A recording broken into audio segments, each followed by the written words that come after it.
Welcome to Power of Africa 2022 conference. My name is Ikeddy Isiguzo from Abuja, Nigeria. I'm the moderator for the session on politics, and the topic today is adopting people-centered strategies for the development of Africa. I have two panelists. First, I'll introduce Mr. Kabbalah. Thank you very much, Ikeddy. My name is Kabbalah from DR Congo, speaking to you right now from South Africa. I'm a community development strategist. I'm author of two books, Expropriation of the Mind Without Compensation and What Time Is It? The Question to the African Millennials. I'm a member of African Continental Unity Party, and I'm pleased to be with you today. Thank you. Thank you very much. Next is Mr. Jide Johnson. Thank you, Katie. And this is Jide Johnson from Lagos. I'm a teacher, an author, a public affairs and public policy analyst. It's a pleasure to be part and parcel of this conversation. Thank you for having me. Thank you very much. We now go into our topic for today, which is adopting people-centered strategies for the development of Africa. And we are looking through the political perspective. First, I start with Mr. Kabbalah. When we hear words like strategies and so on, they sound so far from the people. Please, could you be very specific and maybe give us examples of those type of strategies that will help in development that will be people-centered, particularly in politics and the way it flows into economics and other areas of development? Thank you very much for the question. Without going too much into philosophies of naming or describing strategies, as you said yourself, there are sometimes fancy words that our people at the grassroots level do not really grasp and cannot go by. And most of times these words have been used to manipulate the minds of the people, and at the end there's no results. But talking about strategy itself, like how we should go and what we should do to affect the solution to the situation that we are facing as African people, globally speaking, and most specifically in the continent, we need to look into a way of doing things that gives people the power that people need in order to change the reality. In other words, we have to come up with bottom-up development strategies or bottom-up development initiatives that will make people, or that will put people at the center of the agenda that the government has. One of the way to look at it is, for example, currently we have a system that appeals to people only once after every 5 years for elections, for people to vote, leaders who will go into power for the remaining 5 years or 7 years, according to whatever regime that is in place. However, what guides the country, or what leads the country, or what leads the nation is not necessarily the people we elect, but it's the quality of the decisions that those people take is what actually affects the nation in a profound way. And when we talk about democracy, it should involve that. It should involve a certain thinking that obviously get people to decide whatever decision is there affects their lives. In other words, every decision that has an impact, positive or negative, in the life of the citizens, it must get those citizens involved in the designing and the structuring of that decision. So that is a way we can adopt as people-centered development strategies for a better Africa and for the future of Africa. So precisely this is what I'm saying. Let's say, for example, we vote or we elect leaders to go into power.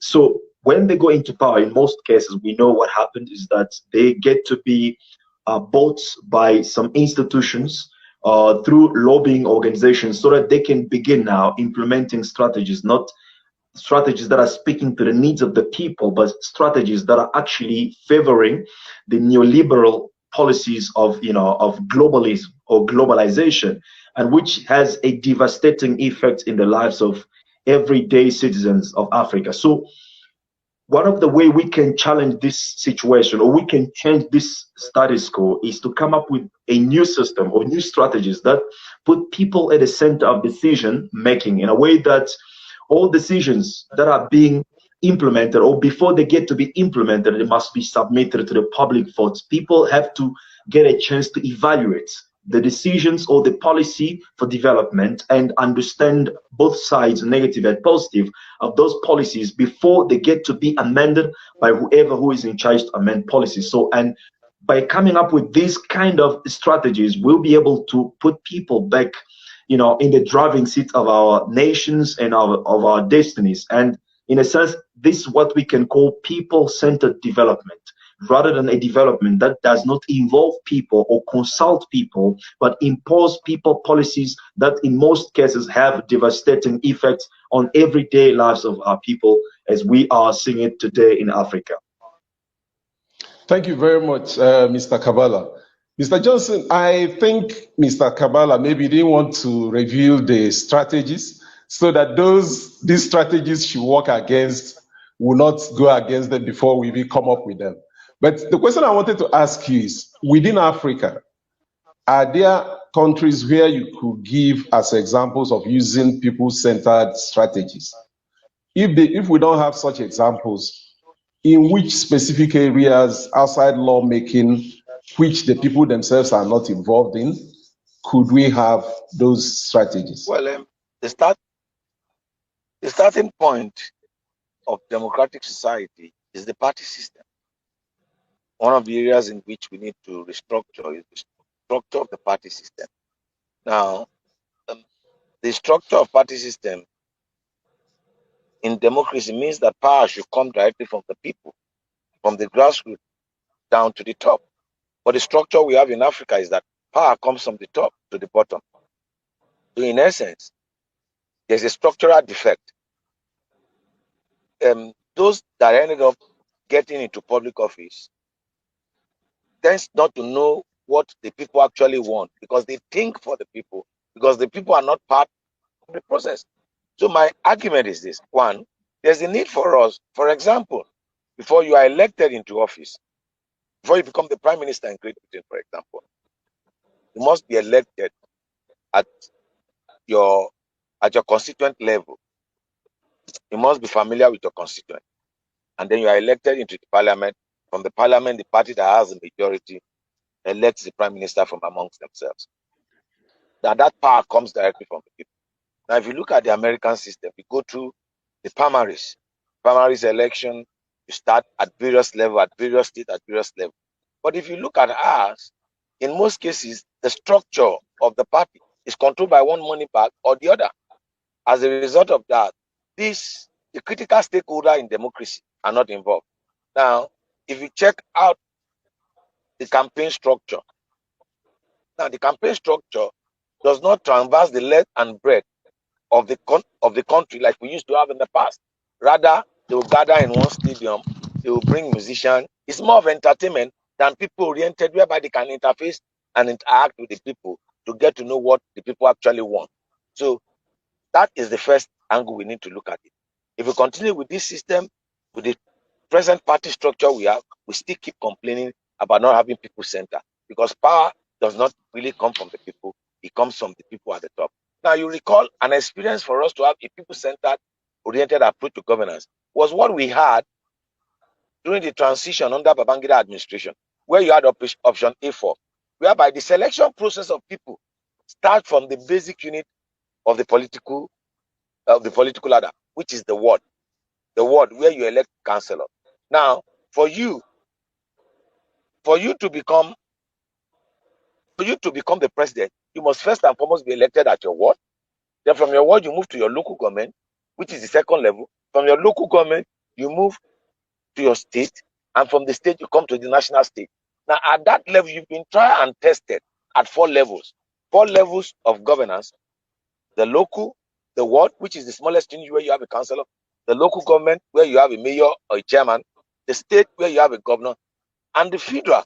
At that level, there's no way you assume leadership without having any interface with the people. There's a disconnect with the kind of structure we have. So for me, for us to really have a people-centered public policy, public administration, we need to look at the structure of our party system in Africa, and we need to let a lot of people to be involved.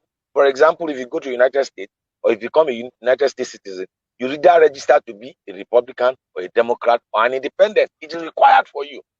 Now, we don't have that system that gives the people a sense of belonging to identify with parties at various levels. So that's the starting point for me. Okay, Mr. Kabbalah, when Mr. Johnson spoke, I was looking at the very words they use elsewhere. We also use them. We have primaries, we have people elected, we go through those processes. And then he mentioned what Nigeria tried to do, the option A4, going from your ward all the way to the national, which was stopped, not surprisingly, because the people do not make the law. In the process you have, you elect someone, he goes to the parliament and he makes the law. And most of the people making the laws make the laws to protect themselves, which is why you say every 5, 7 years, 4, depending on what operates in each country, that's the only time they come back to the people. What strategies can we have used to have them in check? Particularly in some countries, those people live in the capitals. They don't go back to those same people who elected them. Well, I think the first step to have this kind of transformation is a revolution, because revolution is all about value system change.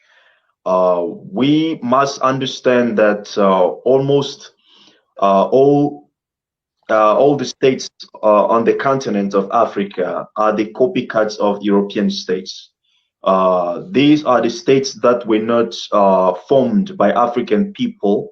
They were inspired, instructed, and formed by European powers, and they are still functioning as extension of European powers to hold, Africa in the condition of underdevelopment where Africa remains up until today.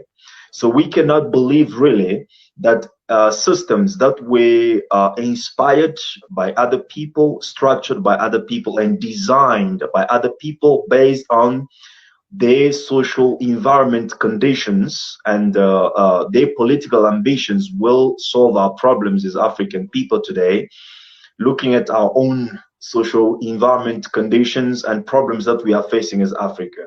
So I think a revolution is the first step to overthrow the very, fundamental of the system that is in place right now, so that we can eventually give power back to the people. Because the reality is the same one that we sometimes try to ignore, is that our current states, just as Johnson said, our current states or governments or structures were designed, created by powerful people for the protection of their own power and the stabilization of their own position.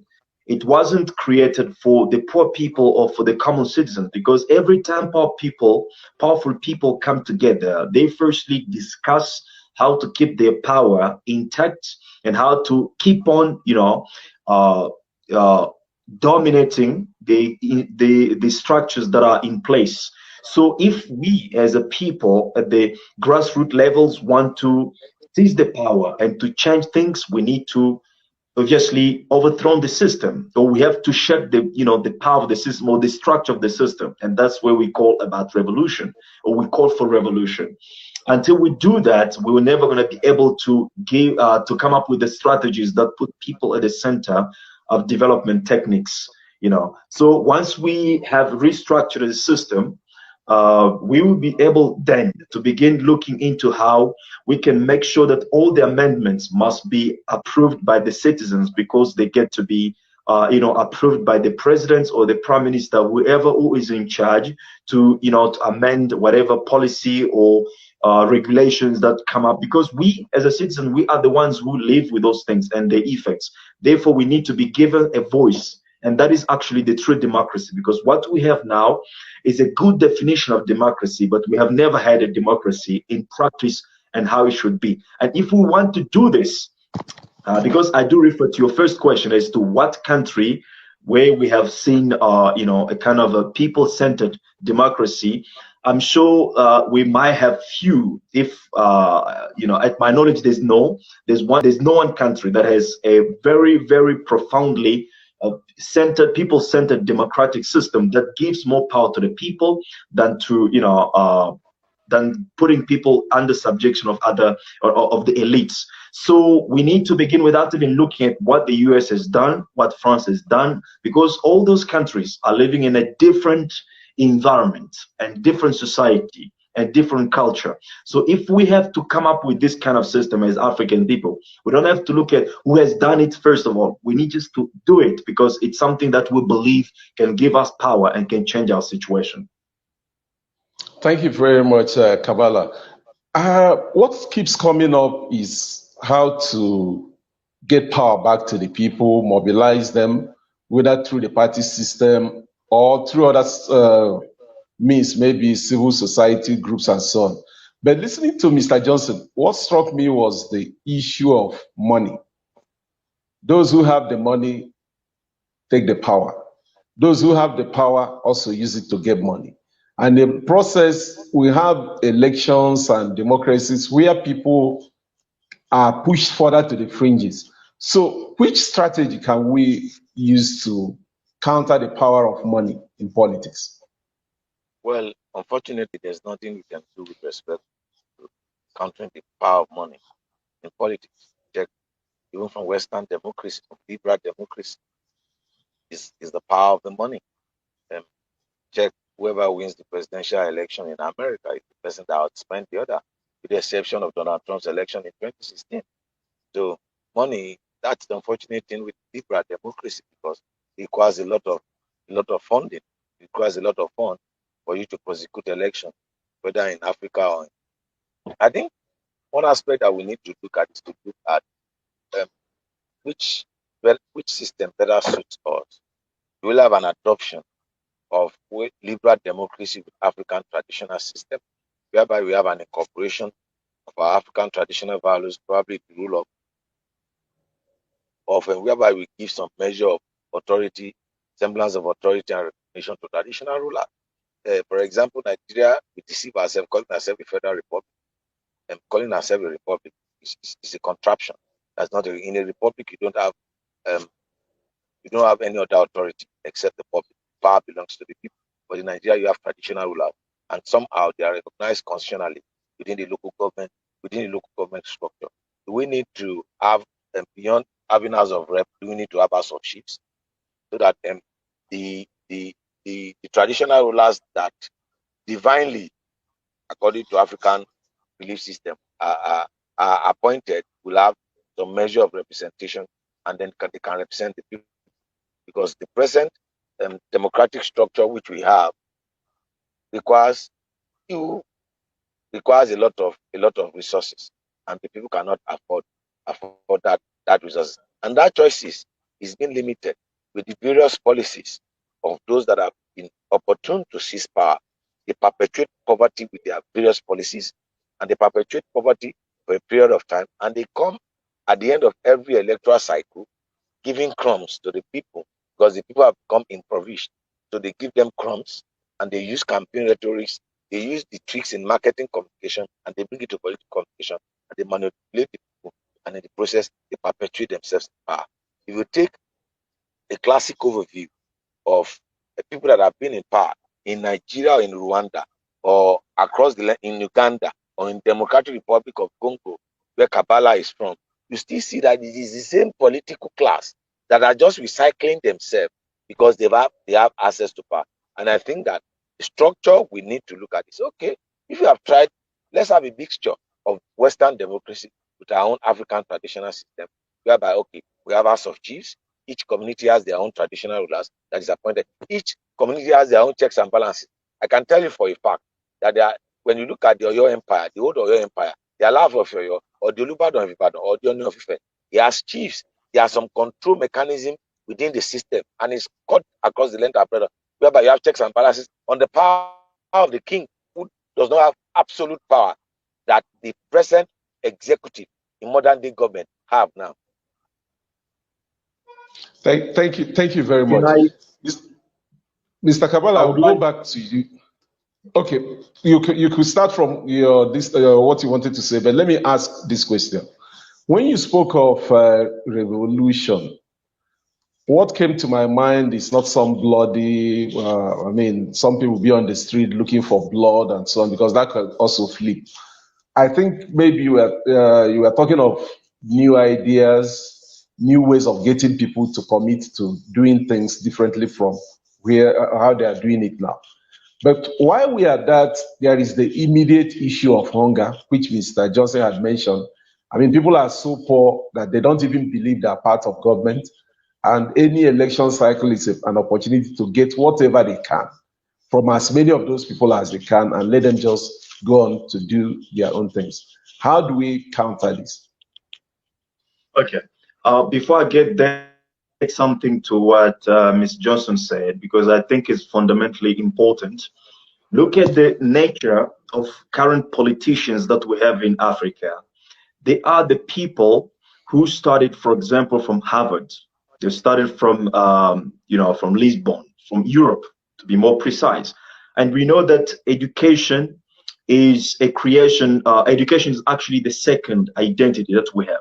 The education that you have or that you go through gives you a second identity or second nature as a human being. And you now think and process information, do everything based on what you have been given as education, because education is some four principle, four purpose. One is to teach you about your environment. The second one is to give you the tools that you need to affect your environment. The third one is to socialize you with your fellow citizen, and the fourth one is actually to give you a kind of ideology of a patriot. So now, if you study in Harvard, in Paris, in a foreign country or in the West, and you come to Africa, you're now a minister of so and so, and you see in most African countries, the traditional chief are actually undermined. In most cases, like in Ghana, they don't have constitutionally, they don't have power to say anything on or about politics. They have to stay behind. And now those who are running states are these people who have studied in foreign institutions where the environment is completely different from the African environment where they are supposed to be operating. This already tells you the result that we cannot expect a meaningful result from this kind of politics or this kind of system that we are having in place now, which is alienated our politicians and brought those politicians into power to lead us where we are not even aware of, to a place where we are not even aware of. So now, how do we change this? Is revolution. Now, coming back to your question of how do we start with revolution? Well, revolution, first of all, is not about even going down the streets and asking for things, because when you go down the streets, sometimes, or in most cases, we make demands, and those demands have to be fulfilled by other people, and therefore we're giving the power to those people to whom we are making demands, for our demands to be met. But revolution starts firstly with the minds. What is happening in the minds of African men? What is happening in the minds of African child? And that comes down to the point of education that we are receiving now in Africa. Is this education really making us tools of the capitalist production, or is this education making us people in charge of their destiny to critically analyze the system that we have and come up with new ideas, as you have rightly put it, that can eventually lead our nations where we are supposed to go? Because Africa, we consider Africa as a nation at a stage of foundation, at a stage of actually construction. And every nation at this stage of construction needs more thinkers than doers, needs more philosophers, need more, thinkers, so that they can obviously think and come up with ideas over which the society can be built.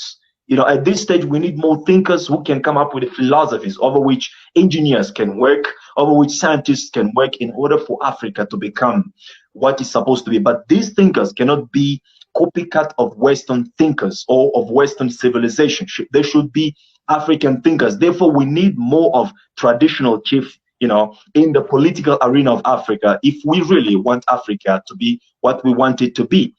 So now talking about food crisis and all these challenges, economic challenges that we want, a lot of things that we can do collectively as African people to bring about change. But we have just to begin by understanding that those things must start with revolution. Without revolution, nothing will change. And revolution means not necessarily bloody things, but revolution means actually the change of values. What kind of values are governing our society? That's the question. Thank you very much. When you speak, Mr. Kabbalah, when you speak of studying in foreign institutions, I know we have great universities, Lusaka, Nairobi, whether in Kampala, Dakar, Legon, and the numerous universities in Nigeria. And some of them are just slightly younger than our independence. So they've produced thousands of people who you think maybe should think differently. But though I think the issue is more about the curriculum, the second one is also the character of people, how people use power. But Mr. Joseph, I was coming to, I was going to get back to you. At the level of people, because the issue of poverty we mentioned, I mean, it's not going away. It gets back, it gets worse each time. And then as the politicians keep away from the people, because that's what they do mostly until the elections, what the people then do is once they see them, they try to get what they can from them as much as possible. At the level of mobilizing people, what do we tell them? At the level of mobilizing people, Yeah, it's how do important. we educate them That's when to know that they have the power we are talking about? that's what the power of Africa and other advocacy group is all about. It's about education, sensitization, and mobilization of the citizen. It's about empowerment. It's about letting them know that it is important for them to take over power. And I can tell you there are changes taking place. That changes, you might not see it now, but it's evolutionary. I can tell you for a fact, the electoral process has started in Nigeria. By the end of this month, the primaries will have been concluded for various offices for the for the main election. But I can tell you that in some states in Nigeria, some candidates, some elected officials have been chased away by the people. They've been sent, some have been stoned, some have been molested, some have been harassed by the people.